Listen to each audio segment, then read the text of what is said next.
बिस्मिल्लाहिर्रहमानिर्रहीम। अस्सलाम वालेकुम स्टूडेंट्स। हमारे इस वीक का टॉपिक है द स्ट्रक्चर ऑफ ऑर्गेनाइजेशन। इस वीक में हम ये देखेंगे, हम बेसिकली ऑर्गेनाइजेशंस के अबाउट पढ़ेंगे कि ऑर्गेनाइजेशन क्या है, उसका स्ट्रक्चर क्या है, हमारे इस वीक का एजेंडा क्या है। कि हम सबसे पहले इंट्रोडक्शन देखेंगे, ऑर्गेनाइजेशन है क्या।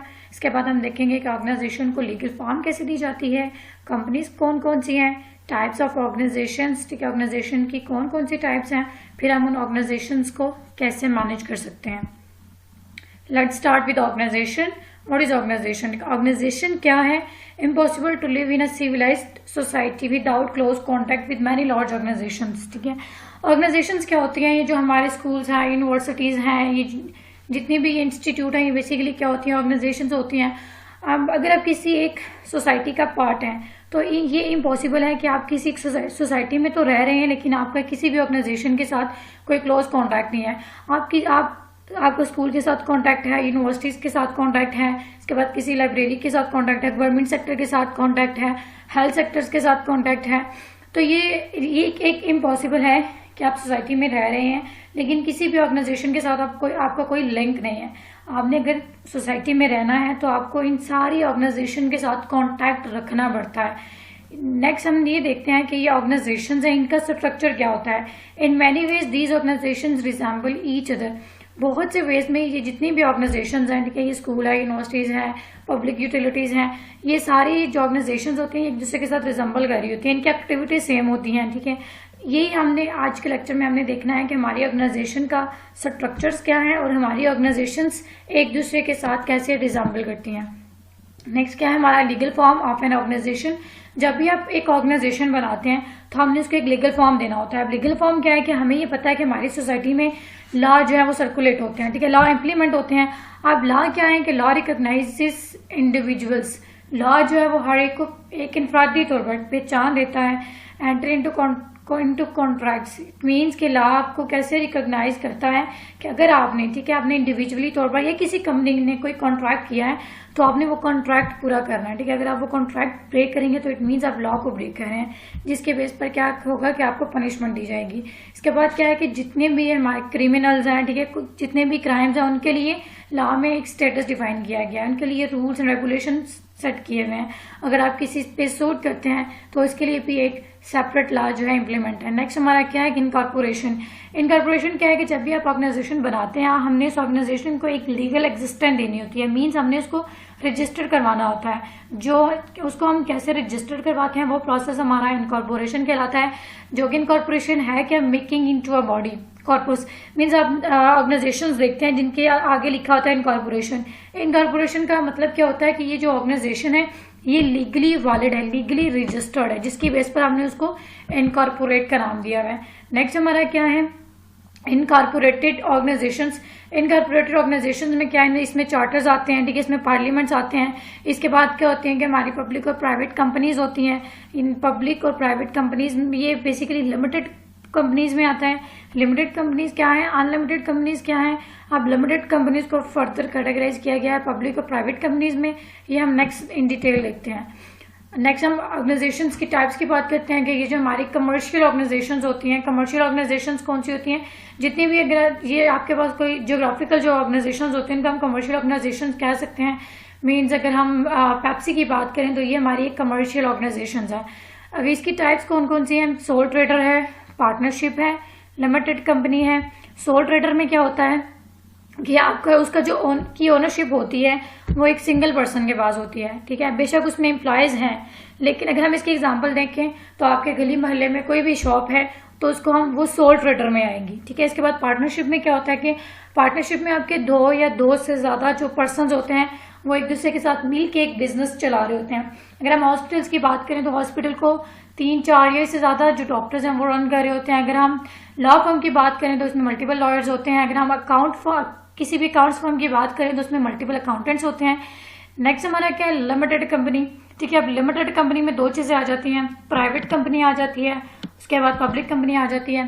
फर्स्ट ऑफ ऑल हम देखते हैं कि सोल ट्रेडर क्या है, जैसे कि हमने प्रीवियस भी डिस्कस किया कि सोल ट्रेडर क्या होते हैं, जिसमें ओनरशिप जो होती है किसी एक पर्सन के पास होती है। ठीक है, मीन्स एक पर्सन है जो उस पूरी ऑर्गेनाइजेशन को, ठीक है, जो भी आपकी एक शॉप है, ठीक है, एक ऑर्गेनाइजेशन है, उसको रन कर रहा होता है, उसका रिस्पॉन्सिबल होता है। अब उसमें आपकी जो फर्म है, ठीक है, आपकी जो शॉप है, उसके जितने भी डेट्स होते हैं वो सिंगल पर्सन नहीं पे करने होते हैं, ठीक है। और उसमें क्या वो कहते हैं कि ये जो आपके एसेट्स होते हैं वो रिस्क पर होते हैं, वो रिस्क पे होते हैं, ठीक है। इट मीन्स कि वो कोई लीगली वैलिड तो होती नहीं है फर्म, जो है कोई आपके पास लीगल एक फर्म होती नहीं है। इस स्पेस पर हम क्या कहते हैं कि उसके जितने भी एसेट्स होते हैं वो रिस्क पर होते हैं। Does not have to be the only employ, जरूरी नहीं है कि उसके पास एम्प्लॉय ना हो, एम्प्लॉय हो सकते हैं, लेकिन ओनरशिप जो है वो सिर्फ एक ही पर्सन के पास होगी, ठीक है। उसका ओनर जो है वो एक ही होगा, उसके अंडर मल्टीपल एम्प्लॉयज काम कर सकते हैं। नेक्स्ट हमारा क्या है, पार्टनरशिप। पार्टनरशिप भी रिलेट करती है बहुत हद तक आपकी सोल ट्रेडर के साथ, लेकिन डिफरेंस क्या है कि सोल में क्या है, 1 पर्सन होता है ओनरशिप, ठीक है, ओनरशिप एक पर्सन के पास होती है। पार्टनरशिप में क्या होता है कि ओनरशिप मल्टीपल पर्सन के पास होती है, मल्टीपल जो पर्सन हैं वो आपकी ऑर्गेनाइजेशन को ओन कर रहे होते हैं। इसमें पहले के लिखा हुआ है two or more people all at risk similar to sole trader but greater than 1 person, सिर्फ यही डिफरेंस है। इसमें जो नॉर्मली प्रोफेशनल पीपल्स होते हैं वही पार्टनरशिप करते हैं, डॉक्टर्स आगे जैसे लॉयर्स आगे, अकाउंटेंट्स आगे। और ये जो आपकी पार्टनरशिप होती है ये कमर्शियल वर्ल्ड में इनफ्लेक्सिबल होती है। इनफ्लेक्सिबल क्यों होती है, इतनी फ्लेक्सिबल नहीं होती, किस बेस पर नहीं होती कि जब उसमें की पर्सनली होते हैं, जब वो आपके मूवमेंट उनकी हो जाती है तो जो भी आपकी फर्म है वो बहुत रिस्की हो जाती है। नेक्स्ट अगर हम बात करें कंपनीज की, तो कंपनीज में पहले लिमिटेड आता है फिर अनलिमिटेड आता है। लिमिटेड कंपनीज में और अनलिमिटेड कंपनीज में डिफरेंस क्या है कि जो आपकी अनलिमिटेड कंपनीज होती हैं उसके जितने भी डेट्स होते हैं वो जो शेयर होल्डर्स हैं उन्होंने पे करने होते हैं, लेकिन जो आपकी लिमिटेड कंपनीज होती हैं उसमें जो इसके डेट्स होते हैं शेयर होल्डर सिर्फ उसकी एक फिक्स अमाउंट पे करते हैं, बाकी जो है उसके मेंबरशिप जो जितने भी मेंबर होते हैं कंपनी के वो पे करते हैं। तो सबसे पहले हम लिमिटेड कंपनीज की बात करते हैं कि इसके 2 कैटेगरीज हैं, पब्लिक और प्राइवेट कंपनीज। पब्लिक कंपनीज में क्या होता है कि जो आपके शेयर होल्डर्स होते हैं, ठीक है, वो with respect to public interest जो है वो उसको शेयर करते हैं, ठीक है। उनकी जो ट्रेड होती है वो पब्लिक के इंटरेस्ट के अकॉर्डिंग होती है। लेकिन अगर हम प्राइवेट कंपनी की बात करें तो उसके जो शेयर्स होते हैं वो पब्लिकली इसको सेल नहीं करते बल्कि इसको प्राइवेटली वो शेयर करते हैं, ठीक है। और वैसे ये जो हमारी प्राइवेट कंपनीज होती हैं ये शेयर बाउंड होती हैं या गारंटी बाउंड होती हैं। अब शेयर बाउंड में हमारी कमर्शियल कंपनीज आ जाती हैं, मीन्स सारी आपकी जो जियोग्राफिकल ऑर्गेनाइजेशंस होती हैं, जियोग्राफिकल जो कंपनीज होती हैं जिनकी जो एक्टिविटीज होती हैं वो मोर देन 1 कंट्री में परफॉर्म हो रही होती हैं। इसके बाद जो गारंटी बाउंड है उसमें आपकी चैरिटीज आ जाती हैं, प्रोफेशनल बॉडीज आ जाती हैं। इसके बाद अनलिमिटेड कंपनीज हैं जो कि हमने पहले भी डिस्कस किया कि अनलिमिटेड कंपनीज में जो जितने भी डेट्स होते हैं वो आपके शेयर होल्डर्स पे करते हैं। नेक्स्ट हमारा क्या है, कंपनीज ही है। इसमें क्या है कि इंडिपेंडेंट एग्जिस्टेंस होती है, जिसके डिवाइडेड होते हैं कि इसमें शेयर होल्डर्स कितने होंगे। जो आपके जो कंपनी है, ठीक है, उसके शेयर्स 50% एक शेयर होल्डर के पास हो सकते हैं, सपोज 20 किसी दूसरे के पास हो सकते हैं। इसी तरह उस कंपनी के मेंबर कितने हैं, लेकिन उसमें जो शेयर होल्डर है वो एक से ज्यादा होने चाहिए। 1992 में एक एक्ट था जिसमें उन्होंने अलाउ किया था कि उसका जो शेयर होल्डर है वो सिर्फ एक ही पर्सन उसमें हो सकता है, लेकिन ऐसा नहीं, नॉर्मली ऐसा नहीं होता। नॉर्मली जो हमारे शेयर होल्डर होते हैं वो ग्रेटर देन यानी कि मल्टीपल शेयर होल्डर होते हैं। नेक्स्ट हम कंपनी की कॉन्स्टिट्यूशंस की बात करें तो कंपनी कॉन्स्टिट्यूशन क्या है कि उसके जो फंडामेंटल प्रिंसिपल्स क्या है, ठीक है। फंडामेंटल प्रिंसिपल किसके अकॉर्डिंग लिखे हुए हैं, शेयर कैपिटल को देखते हुए। फिर हम कंपनी कॉन्स्टिट्यूशन की बात करेंगे, फिर हम देखेंगे कि जो हमारे डायरेक्टर्स हैं उनकी रिस्पॉन्सिबिलिटीज क्या है। सबसे पहले हम शेयर कैपिटल देखते हैं। शेयर कैपिटल जो कि शेयर होल्डर्स के अबाउट लिखा जाता है, ठीक है। इसमें क्या होता है कि कंपनी के स्टार्ट पे क्या होता है कि ये जो आपके शेयर कैपिटल होता है, जितने भी आपके पास शेयर होल्डर्स हैं उतनी ही आपके जो शेयर्स होते हैं उनकी वैल्यूज उसको देते हैं, ठीक है। अगर आपके 100 शेयर्स हैं, ठीक है, तो with respect to number of shareholder आप उसको सेट करेंगे। इसके बाद क्या है कि अगर आपके कंपनी के जो डेट्स हैं वो ग्रेटर देन एसेट्स हैं तो इस सिचुएशन में क्या होगा कि जो आपके शेयर होल्डर हैं, ठीक है, वो अपने शेयर्स लूज करेंगे क्योंकि उन्होंने डेट्स को पे करना है। नेक्स्ट हमारा क्या है, कंपनी कॉन्स्टिट्यूशन। कंपनी कॉन्स्टिट्यूशन में 3 चीजें आती हैं, memorandum of association, article of association, share holders agreement. Memorandum में क्या है कि जो आपके एक्सटर्नल रिलेशंस होते हैं उनको हम कंट्रोल करते हैं और आर्टिकल्स में हम इंटरनल रिलेशन को कंट्रोल करते हैं। शेयर होल्डर एग्रीमेंट के जितने भी शेयर होल्डर्स की आपस की कमिटमेंट होती है, उनके आपस के राइट्स होते हैं, वो इसकी एग्रीमेंट में आ जाते हैं।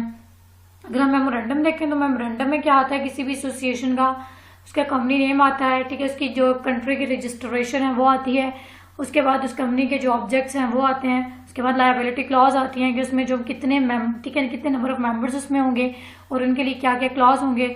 Authorise share values it means के कितने शेयर होल्डर्स होंगे और उनको कितनी परसेंटेज जो है वो हर शेयर होल्डर को दी जाएगी। नेक्स्ट हमारा क्या है, आर्टिकल्स ऑफ एसोसिएशन। इसमें क्या है कि जो आर्टिकल्स ऑफ एसोसिएशन में कुछ रूल सेट किए जाते हैं शेयर कैपिटल के अकॉर्डिंग, ठीक है, कि आपका कैपिटल जो है वो कितना शेयर किया जाएगा, फिर उसको कैसे जो है वो ट्रांसफर किया जाएगा, फिर इसके बाद अगर आपके डायरेक्टर्स की या फिर कंपनी के मेंबर्स की मीटिंग होती है तो उसको कैसे कंडक्ट किया जाएगा। इसके बाद अगर डायरेक्टर्स को अपॉइंट करना है, ठीक है, या डायरेक्टर्स अपॉइंटमेंट के जो रूल हैं वो क्या होंगे। इसके बाद डायरेक्टर की पावर क्या होगी, इसके बाद उसके पास कितने डिविडेंड्स और उसके पास रिजर्व्स होंगे। नेक्स्ट हम देखते हैं share holder agreements. Share holder agreements में क्या होता है कि जैसे हमने पहले भी बात की है कि आपकी कंपनी के में भी 50% जो शेयर्स हैं वो एक शेयर होल्डर के पास हैं, इसके बाद 20% किसी दूसरे शेयर होल्डर के पास हैं, तो 5% किसी तीसरे शेयर होल्डर के पास हैं। तो इसमें क्या है कि अगर किसी आपके शेयर होल्डर के पास, ठीक है, कोई माइनर शेयर होल्डर है जिसके पास आपके 5% है तो आपने उसके इंटरेस्ट को भी प्रोटेक्ट करना है। इसके बाद क्या है कि अगर आपने किसी एसोसिएशन के आर्टिकल को चेंज करना है तो आप उसको कैसे चेंज करेंगे कि आपके मेंबर्स के साथ मीटिंग करनी पड़ेगी या डायरेक्टर्स मीटिंग करेंगे और उसमें आपको 75% मेजोरिटी चाहिए होगी। अगर आपके पास 75% मेजोरिटी होगी तो आप अपने आर्टिकल को चेंज कर सकेंगे, अदरवाइज आप उसको चेंज नहीं कर सकते। नेक्स्ट क्या है कि अगर एग्रीमेंट जो होता है शेयर होल्डर्स के दरम्यान एक एग्रीमेंट होता है वो कैसे डन होता है, जब तक सारे शेयर होल्डर्स उसको एग्री नहीं करते। इसके बाद क्या है कि आप इसमें वे भी एक डिफाइन कर सकते हैं कि आप उस वोटिंग को कैसे डन कर सकते हैं। नेक्स्ट हमारा क्या है, डायरेक्टर रिस्पॉन्सिबिलिटीज। डायरेक्टर्स की रिस्पॉन्सिबिलिटीज क्या क्या होती हैं कि ये जो डायरेक्टर्स होते हैं वो कैसे इलेक्ट किए जाते हैं, शेयर होल्डर्स उनको इलेक्ट करते हैं, और जो आपके डायरेक्टर्स होते हैं वो कैसे एक्ट करते हैं in best interest of company, ठीक है, जो वो ऐसी एक्टिविटीज परफॉर्म करते हैं जो आपकी कंपनी को प्रोग्रेसिव रोड पे लेके जाती हैं, ठीक है, और जो एक्टिविटीज आपकी कंपनी के अगेंस्ट होती हैं वो उसको एलिमिनेट करते हैं, ऑनेस्ट होते हैं। इसके बाद वो इंटरेस्ट को डिक्लेयर करते हैं। इसके बाद उनको पता होता है कि उनकी जो उसकी कंपनी है, ठीक है, उसकी ट्रेडिंग पोजीशन क्या है, वो किस लेवल पे है। उसके बाद इसमें एग्जीक्यूटिव और नॉन एग्जीक्यूटिव डायरेक्टर्स होते हैं। फिर आपकी कंपनी का कोई सेक्रेटरी भी होता है जो कि डायरेक्टर भी एज अ सेक्रेटरी एक्टिविटीज या फंक्शनैलिटी प्रोवाइड कर सकता है। नेक्स्ट हम देखते हैं किसी भी ऑर्गेनाइजेशन के फंक्शनल यूनिट्स क्या होते हैं, ठीक है। हर ऑर्गेनाइजेशन में 5 फंक्शनल यूनिट्स होते हैं। पहला फंक्शनल यूनिट क्या है, जो आपके प्रोडक्शन यूनिट होते हैं। प्रोडक्शन यूनिट में क्या होता है कि प्रोडक्शन यूनिट में जो सारी एक्टिविटीज होती हैं वो उसकी किसी प्रोडक्ट के अबाउट होती हैं। मीन्स आपकी कंपनी जो है उसकी सर्विसेज क्या है, वो क्या चीज सेल कर रही है, वो कोई सर्विसेज है, कोई प्रोडक्ट है, तो ये प्रोडक्शन यूनिट की सारी एक्टिविटीज इसी के रिलेटेड होंगी। इसके बाद क्वालिटी मैनेजमेंट, जो आपका क्वालिटी मैनेजमेंट यूनिट है वो क्या करेगा कि जो भी आपने प्रोड्यूस किया है उसकी क्वालिटी को एग्रीड लेवल तक लेके आएगा, ठीक है। अब एग्रीड लेवल मीन्स के जितनी भी कस्टमर की डिमांड होगी, ठीक है, उसके क्वालिटी की वो उसको मीन्स वो स्टैंडर्ड को मीट करेगा। नेक्स्ट क्या है, sales and marketing unit. Sales and marketing unit में क्या होता है कि जो आपका सेल्स यूनिट होता है वो कंसर्न होता है इसके साथ कि आपका जो प्रोडक्ट है उसको कैसे सेल किया जाएगा। जो मार्केटिंग है, मार्केटिंग यूनिट इसके साथ कंसर्न होता है कि आपने सेल करने से पहले आपने अपने प्रोडक्ट को एडवर्टाइज कैसे करना है, ठीक है। जब आप अपने प्रोडक्ट को एडवर्टाइज करते हैं मीन्स आपने अपने प्रोडक्ट को एडवर्टाइज करना है तो उसके लिए क्या क्या स्ट्रैटेजीज होंगी, आपका प्रोडक्ट कैसे सेल होगा और किस रेंज पे आपका प्रोडक्ट सेल होगा। नेक्स्ट हमारा क्या है, फाइनेंस एंड एडमिनिस्ट्रेशन यूनिट, जो कि आपकी सारी फाइनेंस से रिलेटेड एक्टिविटीज परफॉर्म करता है। इसके बाद है हमारी रिसर्च एंड डेवलपमेंट। रिसर्च और डेवलपमेंट यूनिट का क्या काम होता है कि उसने रिसर्च करना है कि जो कंपनी ऑलरेडी काम परफॉर्म कर रही है, ठीक है, जो एक ऑलरेडी टास्क परफॉर्म कर रही है इसको कैसे बेस्ट बनाया जाए, और उसके बाद इसमें जो है इसमें चीजें न्यू ऐड की जाए, ठीक है, कैसे डेवलपमेंट इसकी इनहांस की जाए। नेक्स्ट हमारी क्या है, जियोग्राफिकल ऑर्गेनाइजेशन। जियोग्राफिकल ऑर्गेनाइजेशन क्या होती है, ये जो हमारी कमर्शियल कंपनीज हैं, कमर्शियल ऑर्गेनाइजेशन, इनका हम जियोग्राफिकल ऑर्गेनाइजेशन भी कह सकते हैं। वो ऑर्गेनाइजेशन जो कि एक कंट्री से ज्यादा ऑपरेट कर रही होती है, एक से ज्यादा एक नहीं बल्कि एक से ज्यादा कंट्री में ऑपरेट कर रही होती है। इसमें अगर हम देखें हमारी पेप्सी है, कोका कोला है, ये सारी जो हमारी पास जियोग्राफिकल ऑर्गेनाइजेशंस हैं। अगर हम गूगल को देखें, इसके बाद अगर हम डेल को देखें, HP देखें, ये सारी हमारी जियोग्राफिकल ऑर्गेनाइजेशन है। The most obvious examples are in the field of food and drink. अगर हम फूड के फील्ड में देखें तो उसमें जो हमारा मैकडोनल्ड है वो हमारी जियोग्राफिकल ऑर्गेनाइजेशन है। नेक्स्ट हमारी क्या है, centralisation and decentralisation. Centralisation organisation क्या होती है कि जिसमें जितने भी डिसीजन होते हैं, ठीक है, जो ऑपरेशनल डिसीजन होते हैं वो एक सेंटर पे लिए जाते हैं। सेंटर का मतलब क्या है, इसके हम एक एग्जांपल लेते हैं कि ये हमारी अगर एक यूनिवर्सिटी है, ठीक है, उसके एक ही सिटी में या मल्टीपल सिटीज में क्या है कि उसके कैंपसेस हैं, तो उसमें जितने भी डिसीजन होंगे जो उसका हेड ऑफिस होगा वहां से परफॉर्म किए जाएंगे, ठीक है, वहां पर वो डिसीजन लिए जाएंगे, फिर वो सारे डिसीजंस जो है सारे कैंपसेस में इम्प्लीमेंट होंगे। और डिसेंट्रलाइज ऑर्गेनाइजेशन में क्या होता है कि जो ऑर्गेनाइजेशन होती है उनकी जो सेटलमेंट होती है वो लोकल लेवल पर होती है। अगर हम इसमें देखें तो ये जितने भी हमारे कॉल सेंटर हैं वो डिसेंट्रलाइजेशन में आ जाते हैं। नेक्स्ट हमारा क्या है कि मैनेजमेंट। जब भी हम ऑर्गेनाइजेशन को मैनेज कैसे करना है, मैनेजमेंट में क्या है कि जब भी हम ऑर्गेनाइजेशन के मैनेजमेंट की बात करते हैं तो उसमें मल्टीपल फैक्टर्स आ जाते हैं कि जो उसमें प्रोजेक्ट है उसको हम कैसे मैनेज करेंगे, प्रोडक्शन को कैसे मैनेज करेंगे, इसके बाद जनरल मैनेजर्स आ जाते हैं, कॉर्पोरेट मैनेजर्स आ जाते हैं, ठीक है। प्रोजेक्ट मैनेजर का गोल क्या होता है कि जो आपने प्रोजेक्ट बनाना है, ठीक है, वो आपके कस्टमर की नीड को पूरा होना चाहिए, ठीक है, और जो टाइम उसने स्पेसिफिक कर दिया है, जो टाइम उसने बता दिया और जो बजट उसने अपना बता दिया, हमने उसके बजट को देखते हुए और जो टाइम पीरियड उसने हमें अलॉट किया है हमने उसी के अंदर रह के वो प्रोजेक्ट हमने ऑन टाइम फुलफिल करना है और उसको डेवलप करना है, उसकी जो कस्टमर की नीड है उसको हमने फुलफिल करना है। नेक्स्ट हमारा क्या है कि जो हमारे प्रोजेक्ट मैनेजर होते हैं या प्रोडक्शन मैनेजर होते हैं इनका कंसर्न क्या होता है कि इन्होंने प्रोजेक्ट को जब बनाना है तो उसके लिए प्रोसेस क्या होंगे। सबसे पहले वो प्लानिंग करते हैं, ठीक है, प्रोग्रेस को मॉनिटर करते हैं, एक्विजिशन करते हैं, रिसोर्सेज को एलोकेट करते हैं, फिर उसकी क्वालिटी चेक की जाती है। इसके बाद क्या है कि अगर आपने सॉफ्टवेयर इंजीनियरिंग पढ़ी है तो आपको बहुत अच्छे से पता होगा कि आपने प्रोजेक्ट को कैसे हम डेवलप करते हैं, ठीक है। इसके लिए हम डिफरेंट टूल यूज करते हैं जो कि हमारे बार चार्ट्स हैं, एक्टिविटी नेटवर्क्स हैं, critical paths and so on. Next हमारा क्या है, प्रोडक्शन मैनेजर। प्रोडक्शन मैनेजर का क्या काम होता है कि उसने भी जो आपके प्रोडक्शन से रिलेटेड एक्टिविटीज को देखना होता है, ठीक है, आपका जो प्रोडक्ट है उसमें एफिशिएंसी, उसमें क्वालिटी को मेंटेन करना होता है। नेक्स्ट जो जनरल मैनेजर है, जनरल मैनेजर उसका क्या काम होता है कि उसने जो आपकी ऑर्गेनाइजेशन है उसको एज अ होल मैनेज करना है। कॉर्पोरेट मैनेजर और जनरल मैनेजर जो है इसमें जो है वो बेसिकली इन दोनों की जो फंक्शनलिटी है वो सेम है। जनरल मैनेजर क्या करता है कि आपकी ऑर्गेनाइजेशन को एज अ होल मैनेज करता है। कॉर्पोरेट मैनेजर भी क्या करता है कि वो लॉन्ग टर्म स्ट्रैटेजीज को देखता है और आपकी ऑर्गेनाइजेशन में अगर कोई प्रॉब्लम हो गई है, ठीक है, तो उसको टैकल करता है। ये था हमारा आज का लेक्चर जिसमें हमने देखा ऑर्गेनाइजेशंस क्या है, ठीक है, उसको हमने लीगल फॉर्म कैसे देनी है, मीन्स उसको हमने रजिस्टर कैसे करना है, उसकी टाइप कौन कौन सी है, कंपनी कॉन्स्टिट्यूशंस क्या है। इसके बाद हमने सेंट्रलाइजेशन और डिसेंट्रलाइजेशन ऑर्गेनाइजेशन की बात की, हमने फंक्शनल यूनिट्स की बात की। इसके बाद हमने ये देखा कि हमने ऑर्गेनाइजेशंस को कैसे मैनेज करना है। तो आई होप आपको समझ आ गया होगा। इंशाल्लाह हम नेक्स्ट वीक में अपना नेक्स्ट टॉपिक कंटिन्यू करेंगे।